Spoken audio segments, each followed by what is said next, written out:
Good evening, everybody. My name is Lauren DeJesus, Civic Engagement Educator at the UIC Latino Cultural Center. Thank you all so much for joining today's Climates of Inequality program. This is the second of 3 for this semester. And before we get started, there's a few things to keep in mind. First, I wanted to do a quick access check. So please let us know if our audio is okay in the chat.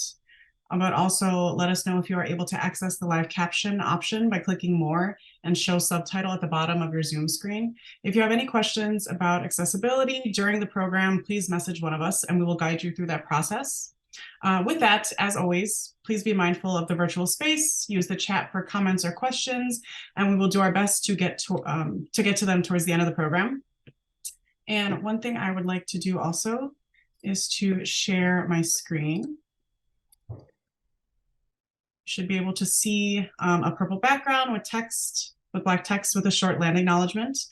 So in the spirit of healing, we acknowledge and honor the original peoples of the Chicagoland area, the Three Fires Confederacy, the Potawatomi, Odawa, and Ojibwe nations, as well as other tribal nations that know this area as their ancestral homeland, including the Menominee, Ho-Chunk, Miami, Peoria, and Sac and Fox. Further, we recognize that Indigenous peoples are the traditional stewards of the land that we now occupy, and acknowledge that this land is the current home to one of the largest urban Native American communities in the United States. Native people are part of Chicago's past, present, and future. And then finally, to acknowledge is to act. We encourage everyone to consider the multitude of ways to translate knowledge and thoughts into active support for Indigenous peoples and communities locally, nationally, and around the world. So again, thank you for joining us for today's program. Now I will pass the virtual mic to our Center Director, Rosa Cabrera. Thank you, Lauren, and good evening and welcome everyone. I'm Rosa Cabrera, Director of the UIC Latino Cultural Center, better known as the LCC. Thank you for joining us in this virtual space for another season of Climates of Inequality presentations. We are on the 4th season, and you can access the previous presentations through a link that it will be put on the chat at some point. This fall, the LCC and the Social Justice Initiative are partnering to host these presentations alongside the Climates of Inequality Traveling Exhibition, which opened last week in the Chicago Justice Gallery. It is an amazing exhibition that tells the story of 7 communities in the U.S., Puerto Rico, Colombia, and Mexico, and includes the story of Little Village, developed in collaboration with community partners, Alianza Americas, and Little Village Environmental Justice Organization, known as Alvejo. The exhibition expands the Chicago story from Little Village to feature other sacrifice zones, and those include Algen Gardens, Calumet River, McKinley Park, Pilsen, and the Southeast Side, where environmental harms have been disproportionately affecting residents for generations now. As we point out the situations of environmental injustices, I think it is important to acknowledge the humanitarian crisis in Gaza. The presentation today is the story of McKinley Park, told by our guest speaker, environmental justice leader, Alfredo Romo, with Neighbors for Environmental Justice, working across EJ organizations and coalitions to end sacrifice zones in the city. During his talk, he will discuss the organization's work to hold polluters like MAT Asphalt plan accountable to their threat to public health. He will also highlight efforts centered around environmental justice and public health campaigns at the city and the state levels, including co-designing the recently published cumulative impact assessment with the city of Chicago.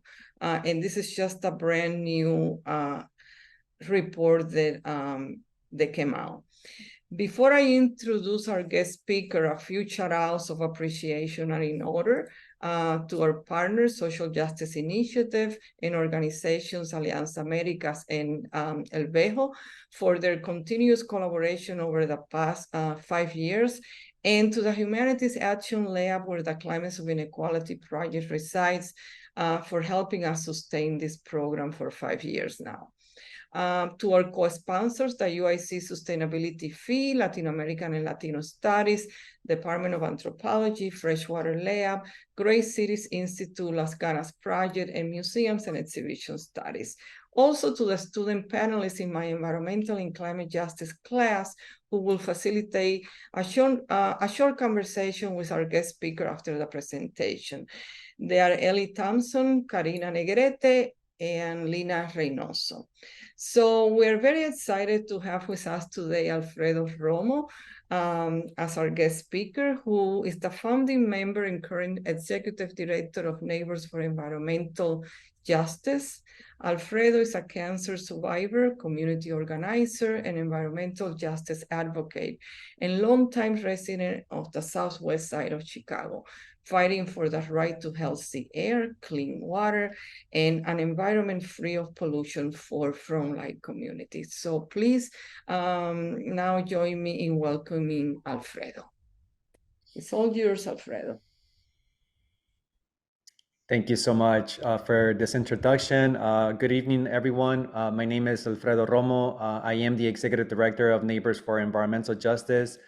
Before I begin my presentation, I would like to give special thanks to Rosa Cabrera and to the rest of the UIC Latino Cultural Center for this opportunity and for your continued support and solidarity in helping us address the cumulative impacts and social and environmental inequalities of these vulnerable communities. Muchísimas gracias por todo. I'm not sure if we can start with our presentation, please. Thank you so much. And we can go to the next slide. Our mission is to educate, advocate, and organize with our community to accomplish environmental justice on the southwest side of Chicago. Our current work includes EJ and public health campaigns, environmental education with schools, research, and air pollution monitoring, and community response activities. M4EJ has participated in a multitude of environmental justice and public health campaigns. These campaigns provide us with a platform to help bring and spread awareness of environmental racism, cumulative impacts, and unjust and inadequate zoning, transportation, and permitting processes to McKinley Park residents and to neighboring communities. Can we go to the next slide, please? Our group was founded after MAT Asphalt opened in 2018 without any warning or notice or public engagement of any kind. Nothing from the city, nothing from the state, nothing from our aldermen. We learned from public records requests that the Illinois EPA had completely failed to do an environmental justice review of this project. Can we go to the next slide, please? This is an aerial photo of MAT Asphalt showing just how close this facility is to our beautiful McKinley Park, to the National Latino Education Institute, as you can see to the right hand of the photo, which is just the NLEI, to people's homes and residences, to Horizon Science Academy. These are just the closest schools, but I also would like to mention here that there's about 7 schools and 5 daycares around McKinley Park that all make use of this public green space. They use it for education, recess, student activities, and summer programs, in addition to those provided by the Park District. As you can see, the proximity of the company to our built environment, that's what's really calling our attention, and we are very concerned of the impacts that it's having into our community's environmental health. Next slide, thank you. So what does this actually feel for people who live here? As you can see here in this slide, I would like to read a quote that was provided by a city inspector back in 2020. Open quote: "These odors are very uncomfortable to inhale and instantly made me nauseous. A citizen that was walking in the park expressed how horrible the odors were that day and how difficult it was for him to breathe." One of the things that I would like to point out at this point is that we need to also put into consideration what comes out of these emissions. And there's a lot of different chemicals and compounds. but some of the ones that are explicitly allowed to be put out include carbon monoxide, carbon dioxide, methane, nitrous oxide, particulate matter, sulfur oxide, volatile organic matter. Materials. Simply put, these things are bad for you. Some are worse than others. There are different kinds of risks tied to each one, but they are all harmful to your health, especially when you get regular long-term exposure. Next slide, please. Since it opened, MAT Asphalt has had the most air pollution complaints to 311 of any address in the city. And please keep in mind that this is an immigrant community with language isolation. That list of pollutants was just what comes out of the stacks. Some of these, like particulate matter, are also emitted by trucks. And in fact, the large majority of MAT's pollution comes from what are called fugitive emissions. That means emissions not only coming directly from their facility, but from the trucks moving the asphalt to job sites. Before they started up, MAT estimated they would have 100, 200 trucks a day coming in and out. That heavy truck traffic means you're also getting diesel pollution. And all of this affects people trying to enjoy the park. Not just McKinley Park residents, but folks from all over the Southwest side who come to use the green space, the tennis courts, the lagoon, the pools, the basketball courts, the soccer fields, the community garden, the playgrounds, the baseball fields, the field house, and not to mention all the children that are being dropped off to the many local schools within our community. Next slide, please. We've talked about how MAT Asphalt opened up here without notice and how they're harming the community with their air pollution and their truck traffic. But it's also very important to understand that MAT is not a one-off. It's part of a pattern of discrimination by the city of Chicago. Heavy industry is concentrated in low-income communities of color, even if it is actively moved out of more affluent, wider areas. If you take a look at that map to the right, that map was produced by the Chicago Department of Public Health back in 2020. And that was also something that was done based on our level of pressure, to the city and to the city departments, in really trying to help us understand what the air quality is and the health index of these communities. So please always keep in mind, and I really would encourage you to look a little deeper into that particular map. Next slide, please. And you don't have to take my word for it. This was the finding of Federal Department of Housing and Urban Development. Those findings led directly to an agreement the city signed in May, requiring them to finish the cumulative impacts assessment that was already underway. Next slide, please. Part of the pattern is the use of zoning and planning processes to locate heavy industry in neighborhoods like McKinley Park. And that includes asphalt and concrete manufacturing, chemical plants, waste processing facilities, intermodal train yards, warehouses, trucking distribution, and logistics centers known as TDLs. It's also important to understand that air pollution permits issued by the city and the state currently do not place limits or controls on the volume of truck traffic as a source of air pollution.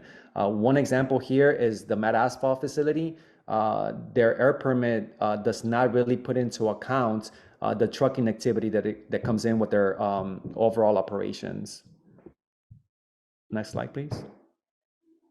Another part of the pattern is not enforcing existing environmental laws on large industrial facilities. Earlier, I shared a description from a city inspector of what it was like when MAT Asphalt was polluting. After they wrote that, they issued several tickets to MAT for air pollution, but the Department of Public Health later declined to prosecute those tickets. They decided it was unnecessary because MAT already had several other unresolved violations. And I just kind of want to also raise to your attention that F4EJ published a report analyzing 2 decades of city enforcement data, which you can find on our website at n4ej.org. And this is another report that I really would encourage you to look into. Next slide, please. Pollution adds up, and it adds up when you have a lot of sources in one place, and it adds up over time. In other words, the impact accumulates.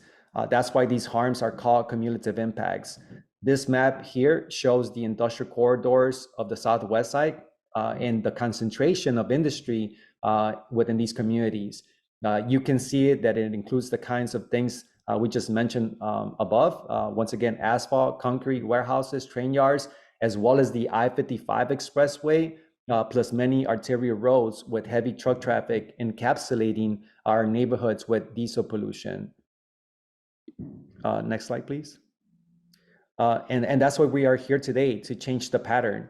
Environmental groups have been working with the city on this cumulative impacts assessment because in order to change things, we have to know which communities have been harmed by pollution, what harms they have suffered, what systems, departments, policies, and processes are responsible, and how those systems can change to prevent more harm, how to support communities that have been harmed already.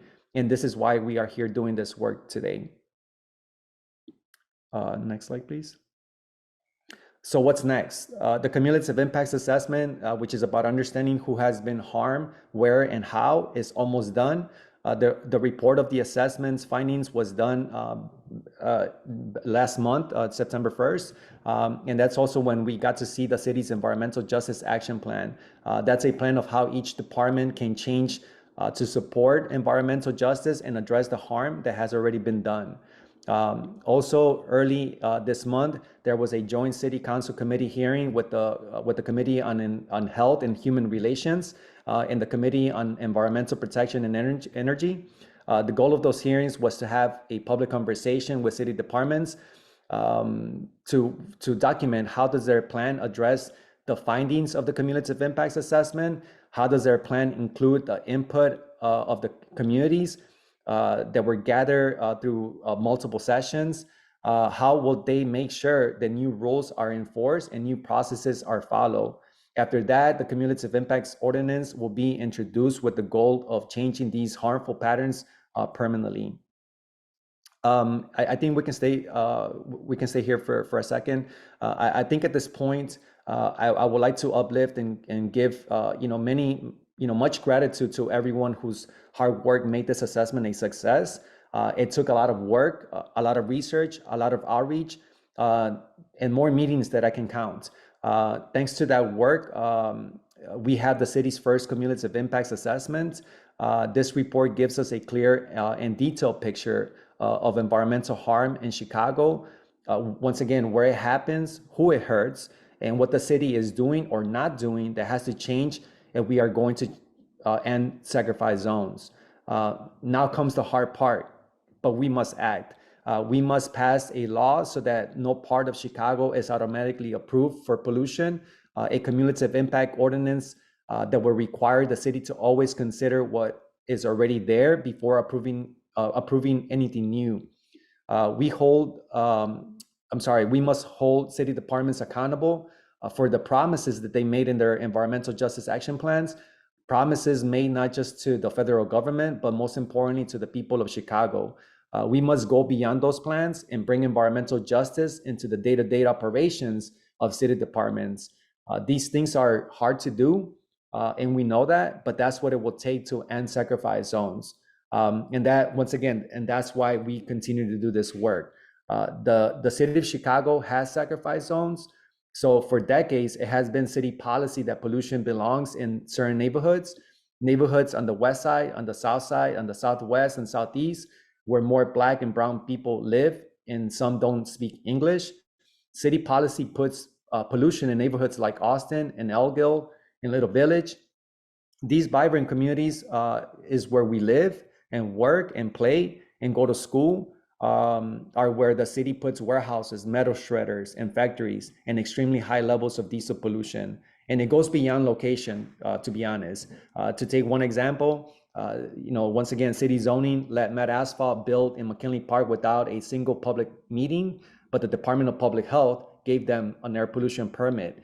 The Department of Procurement Services awards them with city contracts, but admits they do not monitor the environmental compliance of their vendors.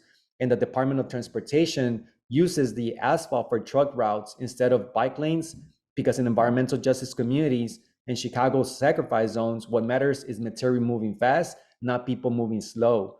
All of these things must change. With this assessment, the city finally acknowledges and validates what environmental justice organizers have said for decades. The pollution of these communities is a choice. Now we must make a different choice. So we all have a role to play in the work ahead. And we did, showed up to the hearings within City Hall to ask our elected officials to embrace this project, to protect this environmental study, and to make sure that they support the cumulative impact ordinance. We also need your help in order for us to continue to bring awareness to these other communities that are not that don't have the understanding of what an EJ issue is, or communities that are not being impacted by this level of pollution, but at the same time, we do need their level of support. The cumulative impacts assessment, I really want to also emphasize on this, that it is a unique citywide project and a remarkable achievement. And the best way to celebrate this achievement is to act on its findings and turn it into a historical blueprint for other cities across the country to follow. It is time to end Chicago's sacrifice zones. Once again, thank you everyone for your time and participation during this webinar. Please be loud and clear and persistent to the city when raising your environmental concerns. Quite honestly, our community's environmental health depends on it. Once again, thank you so much for your attention. Thank you so much for that, Alfredo. That was amazing. You're getting a lot of claps and hearts in the chat, and also in the reactions. Yeah, that was amazing. And I also just want to take a moment to acknowledge that we have nearly 150 participants, which is a lot, and also a lot more than we get in some of our other programming, which I think goes to show how important and how urgent this work is, not only to, of course, you and Neighbors for Environmental Justice, but also to a lot of folks in Chicago. So I just really wanted to acknowledge that. And with our remaining time, I'd like to now invite the student panelists to share questions and thoughts that they have with you. Everyone else who's joining us and is still with us, please feel free to add any thoughts or questions that you want to share via the chat feature or the Q&A feature. Any of the students from Rosa's class, please feel free to take it away. Hi, Alfredo. Oh, Go ahead. sorry. I could start. So I know in a Sometimes article you mentioned that it's great that the city is making changes for pollution controls. However, it would be better if we just prevent it at all from all these air polluting companies coming into our neighborhoods. What are some ways that you recommend for us to stick up in our community? I think the thing to address here is that to begin with, we are very concerned of communities that are already overburdened with pollution. And one of the things that we're saying is that, to best protect these communities, we need to have a more thorough process when it comes to planning, when it comes to zoning, and definitely when it comes to enforcement. I think that we're trying to pump the brakes on any more heavy industry coming into these areas. I really would like to also point out that the city of Chicago has about 24 industrial corridors to sustain the city's infrastructure. At the same time, one of the things that I have been learning for the last 5 years in organizing around environmental justice issues is that many of the industrial corridors in the north side are being modernized, and much of that heavy industry continues to be redirected into the southwest side, into the southeast side, where we are already overburdened with pollution. So we're basically becoming the black lungs of the city's infrastructure. And I think at that point, we need to have stronger considerations and limitations in allowing, once again, even more heavy industry into these areas that are very vulnerable. At the same time, if you go back to the enforcement report, we also need to, recognize that these companies are also operating at this point in time. MAT Asphalt is actually operating on an expired permit, if you can believe that. And it's almost mind-boggling, right? How is it that you're allowing heavy industry to operate with an expired permit? And I think the other part here is that when it comes to their permit restrictions, we are very concerned that the city does not have enough inspectors, let alone a Department of Environment, to really implement and enforce existing environmental laws, let alone any new provisions that we need to strengthen these regulations. So there's multiple layers that we need to continue to address, not only address, but we need to continue to expose so that we can continue to bring more scrutiny to the city and to our elected officials, and also holding city departments accountable for their responsibility of protecting our community's environmental health.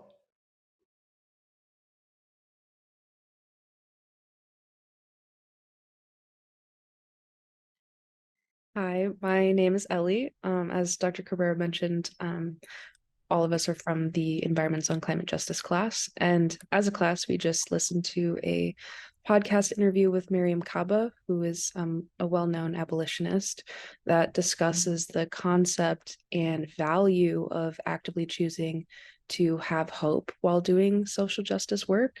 So my question for you is, how does hope play a part in your work, either with Neighbors for Environmental Justice as an organization and as a environmental justice leader, or within your own personal activism?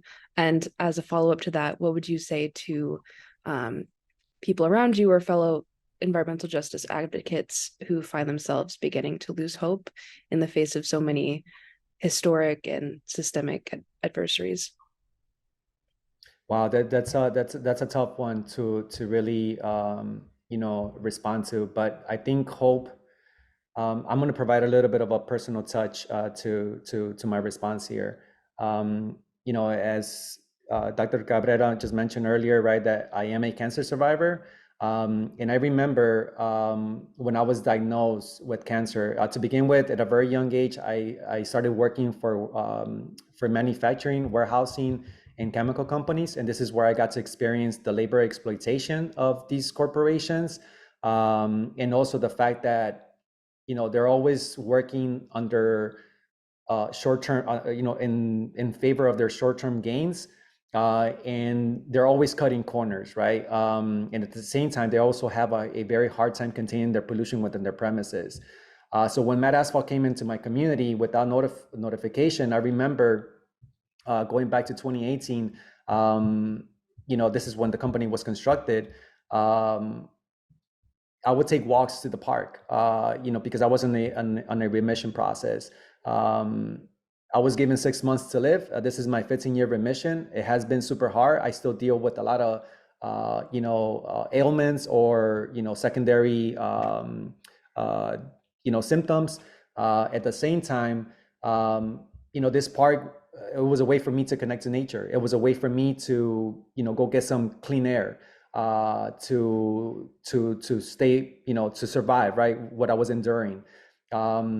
And when I came across the corner of Damon and 37, I came across this like heavy industrial development right in front of the park. And at that point, I didn't know what it was. But then I started to look into it. Then that's when I came across the information that it was an asphalt company. At that point, I only saw two options: either accept that as a community member, or to organize and fight back. My thought process was, there's a lot of schools here, there's a lot of daycares that are bringing their kids, and also senior citizens that are also attending to the park, once again, to open up their lungs. And here they are now, getting impacted by this polluter. And at that point, I brought that information back to my friends, to my family, to my neighbors, and it just resonated to people. We mustered the courage to not accept this as a community. So we started to mobilize, we started to organize, and here we are, making some big strides within the environmental justice movement. I also would like to uplift, some of the EJ wins, which is very hard for us to communicate, because a lot of people still see the company operating, so they still think that we're not making meaningful changes or meaningful wins.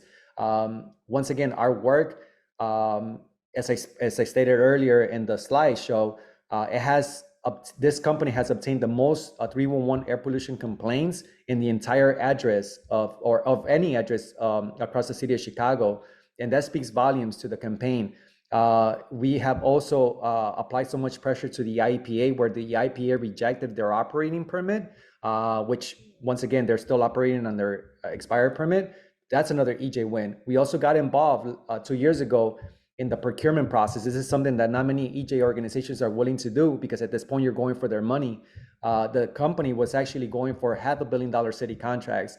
If they were going to be able to obtain that level of city contracts, their emissions were going to increase and their trucking activity was going to quadruple. So we got involved in the procurement process, challenging the city, where the city was under so much scrutiny that they rejected their $500 million city contracts. So there's like multiple, EJ wins that we have done with this campaign and others. I mean, look at the General Iron fight. We did a lot of support and solidarity with that fight, and we also we were able to get that win as well. So there's things that continue to. This is very complicated, very complex work. At the same time, we need to continue to, get more support and solidarity, and definitely show that even folks with academia background, it's going to be up to you. What is it that you're trying to do with your level of education to work for, a heavy industry that continues to impact not only communities, but the environment, or to really use that information and that background, educational background, to also organize within your community to push back and to fight for better solutions and greener initiatives going forward. Thank you. Hi, Alfredo. My name's Karina. I actually live in McKinley Park, so I'm familiar with the asphalt. I went to Horizon Science Academy, and I live very near to the asphalt plant.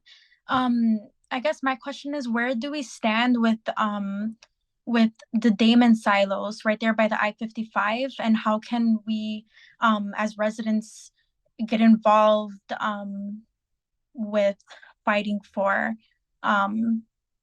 basic EJ rights? Yeah, that's another interesting situation happening there as we speak. That particular site, the Damon Silos, for those that don't know, it's off the I-55. And that particular property was bought by the very same owner of MAT Asphalt, if you can believe that. So there's already even more tension, within this campaign, and also within our community. This particular person is trying to expand, their overall, family's industrial operations. So they're buying more land use, or I should say, they're buying more land within the southwest side to bring even more industrial operations into an overburdened community. So going back to the Damon Silos, we have also. We have gotten involved, definitely, to pump the brakes on the situation, to really challenge the state and the city, just to make sure that, we're making it hard for these people to just come in and to think that, just because it's an industrial corridor and there's a technicality to that where they feel that by right they can just come in and bring even more pollution. I think at this point in time we are definitely saying no. We're not okay with that, and we are definitely challenging them through so many processes, including planning and zoning and development. So I think that's where we are right now. They were able to win the battle of buying the property of the state, but at this point in time, any development that this person brings to that particular site, we're going to challenge that. We are also trying to figure out ways to preserve that site, and so there's a bunch of discussions that are happening. But I'll be more than happy, for you to connect with us and to see how you can support our efforts as well. Thank you. I'd appreciate that.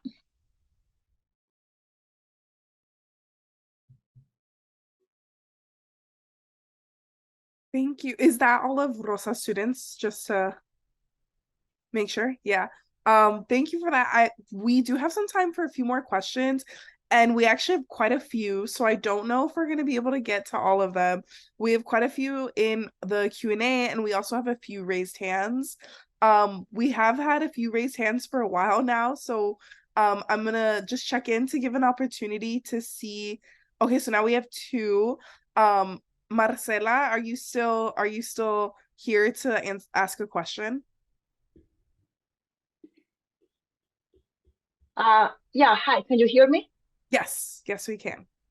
Hi, Alfredo. I am a community college teacher at Malcolm X College, and I was wondering how can, teachers like me can support, neighbors for environmental justice or any other EJ organization from our classroom. Yes, I think, when it comes to bringing awareness, I think, starting with the young minds, I think that's another thing that we're trying to do different here. Starting to bring this level of information to high schoolers, definitely it'll be a great thing for us to continue to get support on, and also definitely, college students as well. I think that we do need a lot of research, development, a lot of support. As a matter of fact, right now, even if I go back to the cumulative impacts assessment, the reason why I decided to participate in that particular project was not to make it easy for the city to just check the box and for them to say that they were receiving support and participation from community stakeholders. But for me, it was more about being at the table in a meaningful way to participate, and also to provide feedback and input, and also to hold them accountable.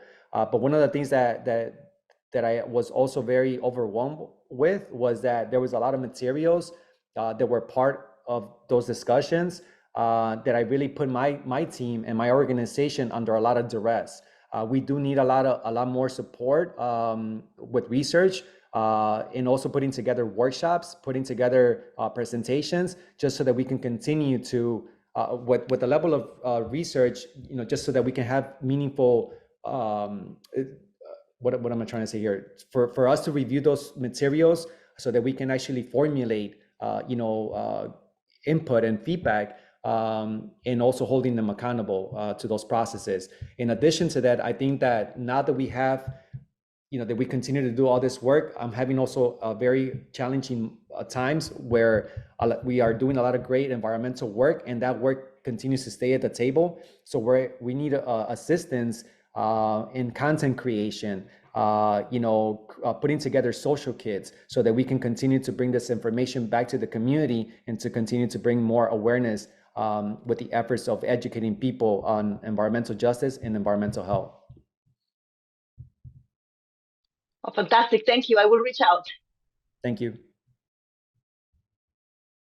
Thank you for that. And we have one more raised hand. And then after that, I'll go into the Q&A. Nathan, are you still here?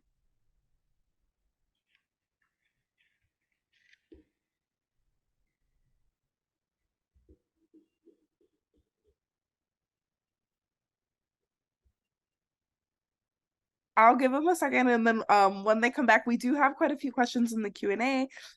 So I'll jump to those, and then Nathan, just feel free to put your question in the Q&A if you're still here with us.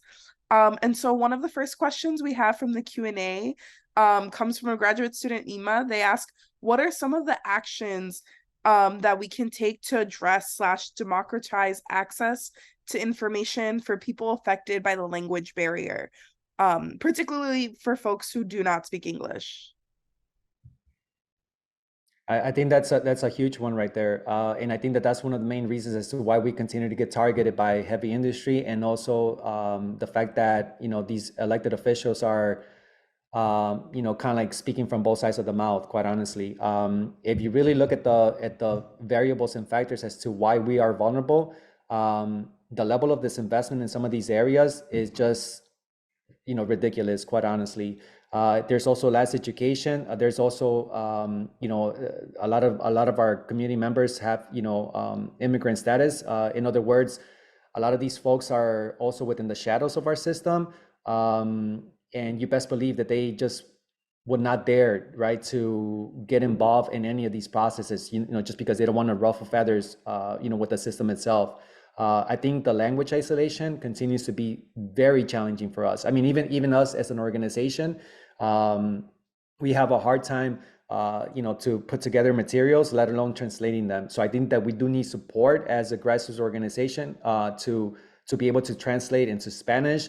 We also here in McKinley Park, we are having also a significant Asian influx coming from Chinatown into Bridgeport, into McKinley Park, and now into Bryant Park. So now we also need to translate our materials into Mandarin and Cantonese. So there's a lot of work to be done. I'm not sure if I have a clear answer for you at this point in time, but I think that we need to continue to figure out ways to translate all these materials so that people can get this level of information, accordingly. But we can continue to brainstorm about that. Great, thank you for that. And honestly, you've already got some responses in the chat for folks who are willing to help do some of that work of translation. So talk about community. So another question that also comes up is the role of Mayor Brandon Johnson. In particular, he recently announced that his administration is going to make a commitment to environmental justice by reinstating the Department of the Environment.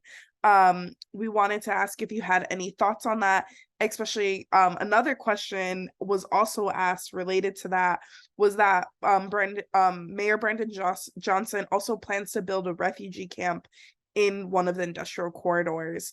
So we wanted to ask if you had any thoughts about that as well. Yes.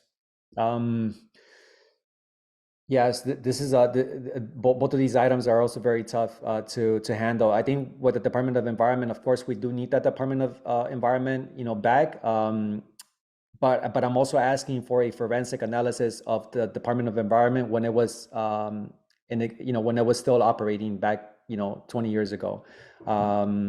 Or I'm sorry, I think it was dismantled in 2012. So we do need a forensic analysis of that department as to the way that it was operating. And I would also caution that, the current budget that was proposed in the mayor's, budget hearing is not enough. That's $1.8 million. At this point in time, that level of budget is not going to be able to bring enough people to make sure that for us to implement and enforce and regulate these industries. I think at this point in time, I would also say that if we're going to bring the Department of Environment back, that department needs a little bit more, closer to $10 million, quite honestly. So we do need to understand under what terms and conditions we're bringing back the Department of Environment, so that we can actually start to address all the EJ issues within our communities. As far as going back to the refugee camp, we actually just put out a statement today. We're calling environmental racism, and the fact that putting together refugee camps is not a dignified way to receive these refugees, especially as to what they have endured, back in their country, and also making that cross to make it to this point. We are very concerned as to how this information has not been communicated to these communities, but we're also very concerned that they're not really exploring more thoroughly other options, including hotels, including community centers, and perhaps even commercial spaces as well. This city has enough money. They have a lot of resources. And I'm very concerned that this administration is having a hard time making strong decisions and actions to address, the whole refugee crisis. And I also will welcome y'all to take a look at our statement. Thank you for that. And I also appreciate you giving really great answers. I know we definitely have quite a few questions tonight, but I feel like that really speaks to just how important the work and how inspiring it is to hear the work that you're doing. And so another question that we have, so one question is, how is it that companies that are main pollutants, so such as MAT Asphalt, how is it that they're able to get away with not letting people know and just sort of going past that community input? I think just going back to what, as to what I mentioned earlier, right? They understand how vulnerable we are as community. Just once again, as I stated, all those multiple variables and factors, they understand that. I think the other part here is that a lot of our communities, Black and Brown communities, depend on working for these industries. Just because, once again, because of their immigration status, or just because we're low income populations. At this point in time, that's another, very challenging angle to this work, where it's not that our communities don't care about our environmental health, is that they depend on these jobs. So we need to continue to dismantle that narrative that they're creating jobs. I mean, as a matter of fact, MAT Asphalt only created 7 jobs. And the 7 jobs that they created did not even come to our communities. There were engineering jobs that were given to other people outside the community, and perhaps even people from the suburbs. And that's not that narrative of job creation needs to continue to be challenged. And not to mention, we do need perhaps to start to also look into community benefits agreement of any development that comes in, to make sure that the labor that they're providing is sustainable, is uplifting these communities, and to make sure that they're also providing medical benefits or any other benefits to the community, for in order for them to come into these areas. So there's a lot to discuss there. But at the same time, they know the vulnerability of these communities. And I think the other piece here is our elected officials. We need better representation. I think at the end of the day, if you go back to MAT Asphalt, during 2018, our elder person, Cardenas, was the chair. This is how cynical our city governance can be. He was actually the chair of the environment and health at the city. And at the same time, he received contributions from MAT Asphalt to facilitate the construction of MAT Asphalt in proximity to our built environment. So we need to continue to apply pressure. And I think that our work has also applied so much pressure that now we do have a new person in power in the 12th ward. At the same time, now that this person is in power, now we need to hold that person accountable to her new position as well. Yeah, thank you for that.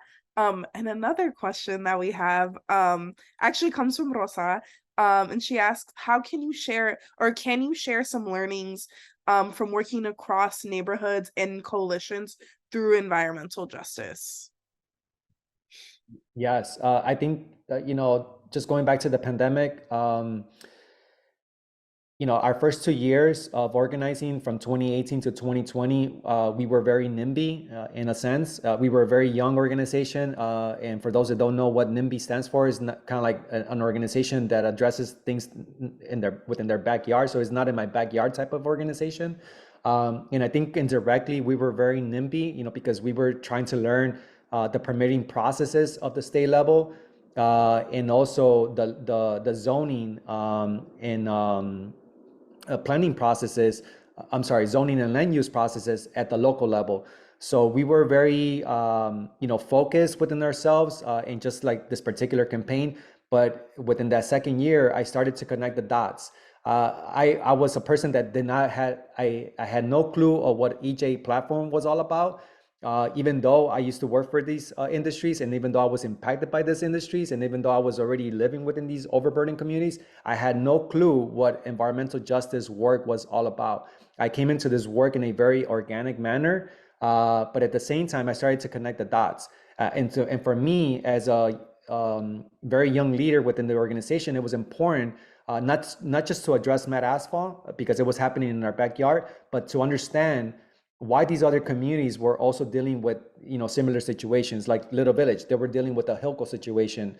Folks from the southeast side, they were dealing with the General Iron fight. So I definitely pushed my organization to show more support and solidarity to these other neighborhoods. And at the same time, that really showed us how much more vulnerable these other areas were than McKinley Park, quite honestly. I think the other part was when the pandemic hit, we started to do food distributions Not that food distribution is part of our overall operations, but I also forced our organization to start to do that because I wanted them to go outside McKinley Park to have a better understanding of our neighboring communities, right? Like Bryant Park, Englewood, Back of the Yards, Gage Park, all these other communities that are dealing even with more disinvestment and more dire issues. So at that point, it really, ground us in a sense, but it also helped us build relationships and also solidarity. And we also started to show people how we were also coming into the space correctly to really, push for, once again, meaningful changes. Thank you for that. And I think we're gonna have time for one last question. So after that, you'll have a break. But I think our final question of the night is going to be, how do you see the role of young people, or better yet, cross-generational collaboration as we continue to work towards a more just future, especially emphasizing the fact that, kind of like what you've been mentioning, it is that a lot of people are not able to necessarily trust their local officials at this point because of the mistrust that's been happening through environmental issues. Yes, I hope I gave you a unique response to this one, just because I have also been noticing this friction, right, between young and older folks. And I totally understand that. I love, for one, I love the youth's energy. We need that, within these fights. But I would also say that I'm also experiencing something very unique myself. I'm a sort of like generational X. So I'm in between, right? Between the baby boomers and sort of like the millennials and the younger kids.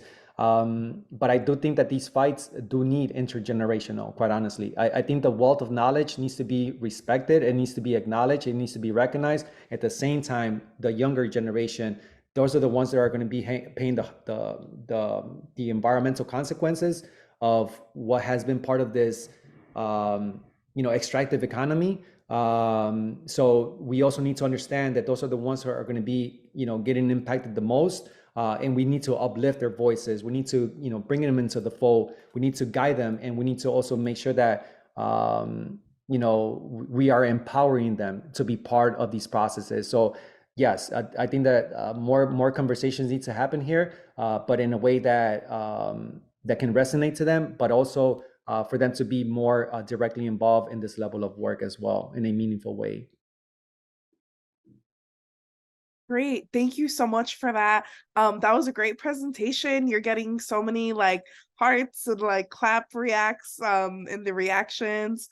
And thank you to all the students who put together such insightful questions. Oh, sorry, I lost my little notes. Yeah, honestly, it was great. I feel like for a lot of us, it was really eye-opening. You got a lot of comments in the chat that really affirmed that not only was this a space of learning tonight, but also just reassuring that we're all here to learn and support each other, which is great. And so while this brings our program to a close, we hope that you can join us for our next virtual Climates of Inequality program, which is happening on Wednesday, November 8th. At the same time from 5:30 to 6:30 p.m. CST. And we'll actually be hosting Naomi Davis, founder and CEO of Blacks and Greens. And you can register via the LCC website, where you can also find the recording of all of our COI, all of our Climates of Inequality presentations, including the one that we had today. So we hope to see you there, and have a great evening. And again, Alfredo, thank you. A virtual round of applause for having you tonight. Thank you so much. Thank you so much. Thank you so much for this opportunity. Greatly appreciate it.